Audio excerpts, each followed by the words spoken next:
It's time for Recipe of the Day.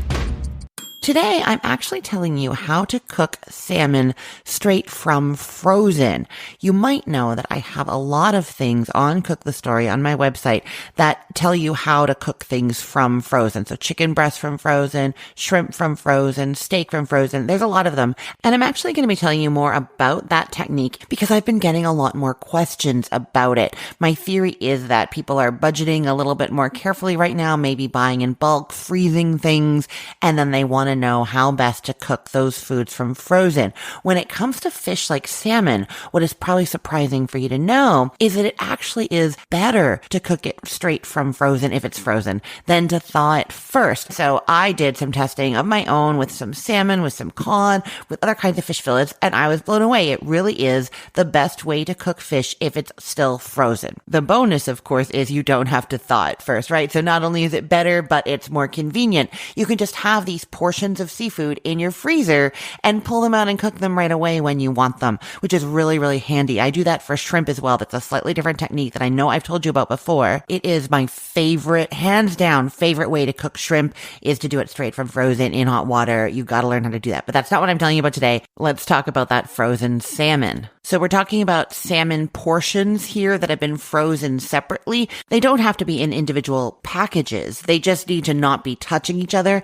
If they are touching each other a little bit, you can run them under some cool water in the sink just until they come detached from each other. But really, you don't want them touching because if they're touching and they're frozen together, it's going to take longer and they're not going to cook evenly. So you want some form of salmon portions. They're going to be 4 to 6 ounces in size. You'll have your oven to 450 degrees Fahrenheit. Now, since we're cooking straight from frozen and we're barely going to be doing anything to this fish, get that oven preheating sooner. Then you take the fish out of the freezer, remove it from all the packaging. Like I said, if you need to rinse it under cold water to get it to dislodge from other pieces, do that. And you really want to rinse it off to remove any ice crystals that have formed on it. That is just going to make it a little bit drier when you cook it. Then you're going to put the salmon in a single layer, not touching, on a rimmed baking sheet. Brush it lightly with oil on all sides. Now the oil does kind of freeze when it hits the cold fish. Don't worry about it. The best way to actually do this is to get a little bowl, put some oil in it, and then brush from there. So you're touching salmon and then the oil in the bowl, and you're not like contaminating anything else as you go back and forth.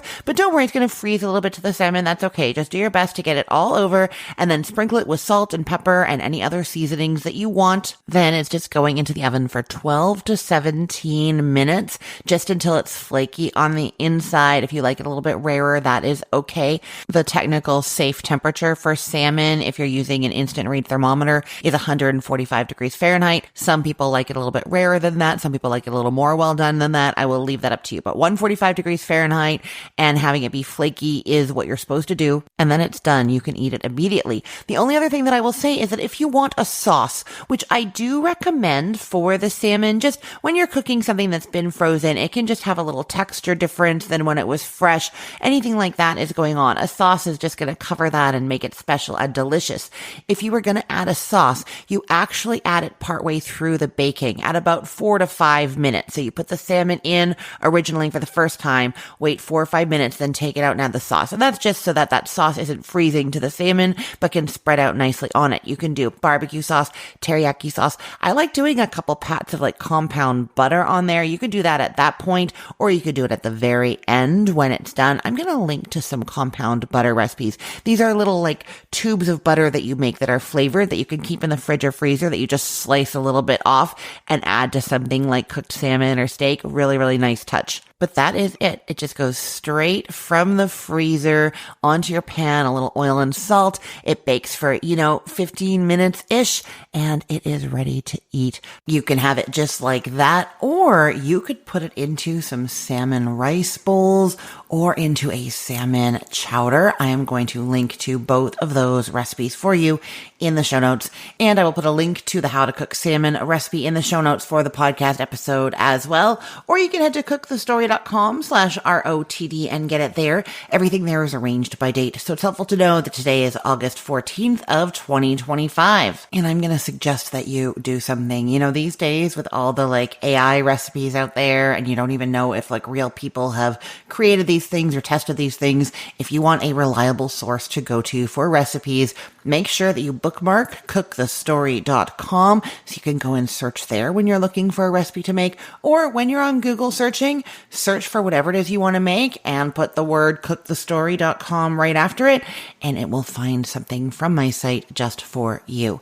I'm Christine Pittman from cookthestory.com, thecookful.com, the all-new chicken cookbook, and from this podcast, Recipe of the Day. I hope you have a great day. Let's get cooking.